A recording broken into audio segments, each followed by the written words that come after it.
Song वाला अपनी office में रिसर्च टीम वाले पर गुस्सा कर रहा था।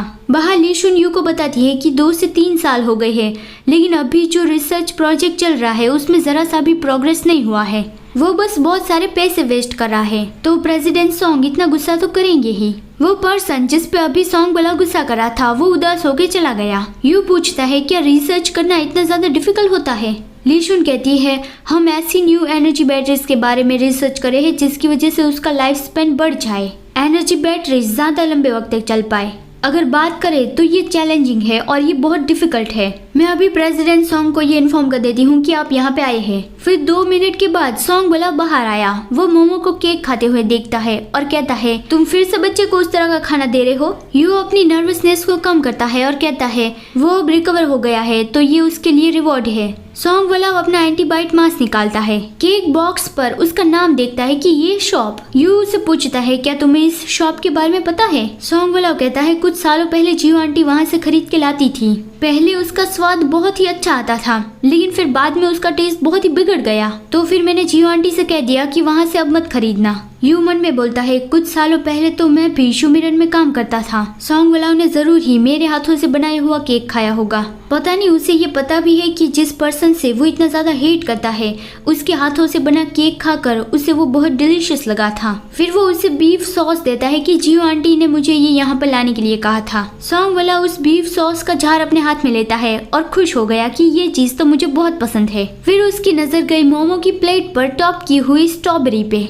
उसने वो स्ट्रॉबेरी ले ली और खा ली कि ये स्ट्रॉबेरी बहुत ही अच्छी है। मोमो अंदर से रोने जैसा हो गया कि नहीं मेरी स्ट्रॉबेरी। यू भी अंदर से सॉन्ग वाला पे गुस्सा करता है कि वो तो कितनी बचकान हरकत कर रहा है, लेकिन वो देखता है कि स्ट्रॉबेरी जाने की वजह से मोमो रोने जैसा हो गया है। तो वो मोमो को एक स्ट्रॉबेरी देता है कि इट्स ओके, कोई बात नहीं, देखो यहाँ पे एक और है। मोमो तुरंत ही खुश हो गया और स्ट्रॉबेरी खाता हुआ कहता है कि थैंक्स मॉमी। ये सुनकर सॉन्ग वाला और यू दोनों ही चौंक गए। सॉन्ग वाला कहता है क्या तुमने उसे खुद को मॉमी बुलाने को कहा है। अब असलियत में यू ने मोमो को ये नहीं कहा था, मोमो ने खुद से ही उसे मॉमी कह के बुलाया था। यू दूसरी ओर देखने लगा।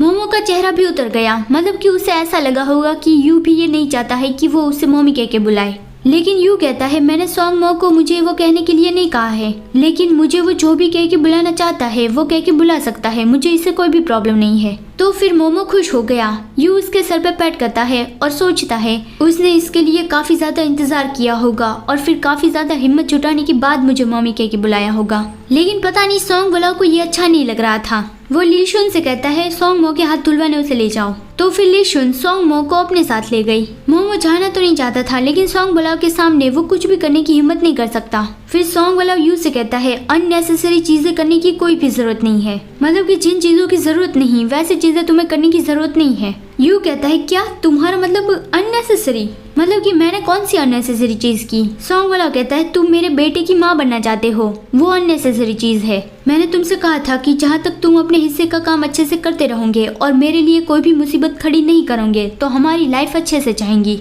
यही बेहतर रहेगा कि तुम मुझे ट्रिक करना बंद कर दो। मैं तुम्हारे साथ एक हैप्पी फैमिली वाला खेल नहीं खेलने वाला। यू सोचता है मैं जो कुछ भी करूँ उसके लिए तो ये कोई भी मतलब नहीं है। उसे तो बस यही लगता है कि मेरे कुछ गलत इरादे हैं। वो हमारे बीच दूरी मेंटेन रखने का पक्का फैसला कर चुका है, तो फिर मुझे भी उसके क्लोज होने के बारे में नहीं सोचना चाहिए, उसकी और पहला कदम बढ़ाने के बारे में नहीं सोचना चाहिए। और वो कहता है मैंने सॉन्ग मो को ये नहीं कहा था कि वो मुझे मॉमी कह के बुलाए, और मैं ऐसा सोच भी नहीं रहा हूँ कि उसकी बायोलॉजिकल माँ की जगह मैं ले लूँ। मैं ये जानता हूँ कि तुम मुझसे नफरत करते हो। मैं अपनी पूरी कोशिश करूंगा कि तुम्हारे रास्ते में ज्यादा बार ना आऊँ। मुझे दिल से सॉन्ग मो के लिए सॉरी फील हो रहा है, तो मैं उसकी और नाइस बनना चाहता था, मैं कोई खेल नहीं खेल रहा हूँ। और वो सोचता है वो तो एक श्राइक की तरह मूड बदलता रहता है, एक जालिम चिड़िया जो बहुत ही घातक होती है और उसे खुश करना बहुत ही मुश्किल होता है। श्राइक एक चिड़िया का नाम है और उसका चाइनीज होता है वोलाओ। सॉन्ग वोलाओ का नाम उस चिड़िया के नाम पर से ही आया है।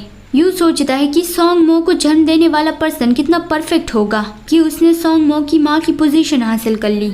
ये सच में एक एडमायरेबल टाइटल है। सॉन्ग वाला थोड़ी देर उसे देखता है और फिर कहता है तुमने जो ये आज कहा है उसे याद रखना। आपके लिए एक सवाल, आखिर मोमो की मॉम कौन है?